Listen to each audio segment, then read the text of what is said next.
Assalamualaikum warahmatullahi wabarakatuh. Selamat datang kembali teman-teman di channel Manusia Setengah G Kuadrat. Oke, jadi kita di sini memulai seri baru ya, yang namanya mungkin kita sebut sebagai seri penalti. Ya, jadi bukan Manchester United ya, yang sering penalti, tapi ini regresi gitu. Jadi ada yang namanya regresi, tapi dapat imbuhan penalti. Nah, penalti sendiri itu ada tiga nanti kita bahas. Yang pertama adalah reach, yang kedua lasso, dan yang ketiga adalah elastic net. Nah, jadi kalau kita overview dulu ya, bahwa regresi itu ya biasa ya, regresi linear sederhana ya, Y sama dengan beta 0 tambah beta 1X, kayak gitu ya. Adanya hubungan antara variabel independen X dengan variabel dependennya, yaitu Y. Nah, jadi ketika kita memulai regresi linear yang berganda, maka kita punya X lebih dari 1. Misalkan Y sama dengan beta 0 tambah beta 1X tambah beta 2X2. Nah, kemudian ada beta 3X3, misal kayak gitu ya. Nah, jadi setiap X itu mempunyai parameter beta.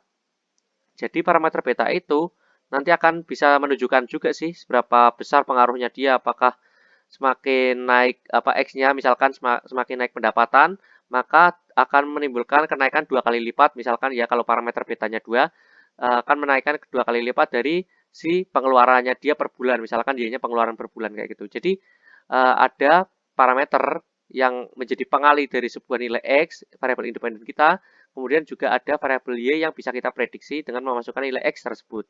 Nah, regresi dengan penalti, misalkan regresi reach, itu akan mengurangi pengaruh tersebut. Jadi betanya itu diperlemah gitu. Nah, kenapa demikian? Mari kita lihat. Kita tahu bahwa data itu ada data training dan data testing gitu ya. Nah, data training sendiri itu biasanya digunakan untuk pemodelan. Nah, data testing itu digunakan untuk mengetahui seberapa baik model dari yang kita buat. Nah, pada contoh kali ini adalah contoh ekstrim ketika data trainingnya itu lebih sedikit ya, sangat sedikit bahkan. Nah, ini ada dua. Jadi yang titik merah itu adalah data training, sedangkan titik-titik hijau itu adalah data testing. Nah, apabila kita menghiraukan yang hijau, maka kita akan tahu bahwa adanya dua titik. Karena ada data trainingnya cuma dua, maka ada dua titik. Sehingga ketika kita melakukan pemodelan regresi linear itu sederhana ya, maka dia akan memotong secara tepat gitu ya. Jadi benar-benar melalui kedua titik tersebut. Sehingga MSE atau mean square error atau apapun ya, yang RMSE atau apapun ukuran kebaikannya maka bernilai 0 gitu ya. Karena memang nggak ada errornya, itu benar-benar tepat melalui dua titik tersebut. Nah, tapi ketika kita berikan inputan baru, yaitu data testing, maka karena garis estimasinya itu tepat melalui dua titik training, maka errornya pada data testing akan tinggi gitu ya. Nah, tapi ketika kita memberikan sebuah penalti, yaitu dengan regresi reach, maka data training kita itu nggak akan dilewati secara tepat. Misalkan pada kasus ini yang dilewati oleh estimasi regresinya itu cuma yang satu aja, yang ini aja, yang dilewati garis biru milik estimasinya reach. Maka yang ini nggak dilalui. Nah, berarti kan ibarat kata kita kayak underfitting gitu ya untuk data trainingnya. Nah, kenapa kita tidak tepatkan aja gitu loh. Kenapa kita harus melencengkan estimasi dari regresi kita gitu ya? Ya karena agar ketika ada data testing, dia errornya nggak besar. Jadi ketika kita menggunakan regresi linear pada data yang sangat sedikit, maka bisa jadi overfitting. Nah, begitulah fungsi dari si regresi ridge, lasso, atau elastic net nanti untuk mengatasi adanya overfitting pada sebuah model regresi. Nah, paham nggak ya kalian? Semoga paham ya. Nah, jadi persamaan dari regresi ridge sendiri itu sebenarnya sama dengan regresi linear biasa. Cuma ketika kita menggunakan regresi linear, kita itu berusaha meminimumkan sum of square residual atau SSR, sum square residual gitu ya. Nah, tapi ketika kita menggunakan regresi ridge, maka kita meminimumkan sum of square residual plus lambda kali the slope kuadrat. Jadi koefisien kita dikuadratkan gitu ya. Nah, akan sama ya antara regresi ridge dengan regresi linear sederhana atau berganda itu ketika lambdanya 0. Nah, karena mereka sama-sama meminimumkan sum of square residual. Tapi ketika kita mempunyai nilai lambda yang lebih besar dari 0, maka kita menyebutnya sebagai regresi ridge. Nah, jadi si lambda ini bisa bernilai lebih dari 0 sampai ya bilangan positif berapapun gitu ya. Nah, tapi nanti kalian bisa coba-coba tuh lambda berapa yang optimal sehingga bisa meminimumkan error kita sehingga model kita itu nggak overfitting dan underfitting. Jadi nanti lambdanya bisa kalian tuning kayak gitu. Nah, jadi kalau kita kembali flashback apa fungsi dari regresi ridge, maka ya regresi ridge itu adalah regresi yang bisa menghindarkan kita dari sebuah overfitting model gitu. Nah, mungkin kita langsung ke Python untuk melakukan ya coding biasa ya. Oke, ke sana. Cus. Ya, kita udah ada di Python ya. Nah, jadi pertama kita perlu import pandas dulu, ya karena kita mau import ininya ya, data kita. Lah, kalian harus menyesuaikan juga file directory kalian di mana, dan juga nama CSV kalian itu apa, disesuaikan dengan nama CSV kalian. Kemudian, header saya non, karena memang tidak ada nama kolomnya di saya. Tergantung kalau data kalian ternyata memiliki nama-nama variabelnya, ya tinggal diadakan aja headernya gitu. Nah, kemudian di sini saya mau lihat shape-nya, ukuran dari banyaknya baris dan kolom. Kemudian juga saya mau lihat 5 data pertama saya itu kayak gimana sih bentuknya kayak gitu. Nah, setelah kalian bisa apa namanya? Melihat bahwa di sini ada 13 ya. Tapi ini dimulai dari 0 sehingga sebenarnya ada 14 variabel. Kemudian yang variabel ke-13 ini ya, yang paling terakhir ini kita akan jadikan sebagai variabel dependent atau y kayak gitu ya. Nah, sedangkan yang 0 sampai 12 ini menjadi variabel independent atau variabel eh, yang bisa untuk memprediksinya kayak gitu. Nah, karena tadi kita sudah tentukan ya bahwa x mana y mana kayak gitu. Jadi ya si y itu adalah data yang pada kolom terakhir, sedangkan si x ini adalah ke semua data tapi kecuali kolom terakhir. Jadi minus satu itu yang kolom terakhir kayak gitu. Kemudian di sini kita tampilkan 5 data pertama dari si y kayak gitu ya, karena ininya y. Kecuali kalau kalian tulisnya x ya akan keluar x kayak gitu.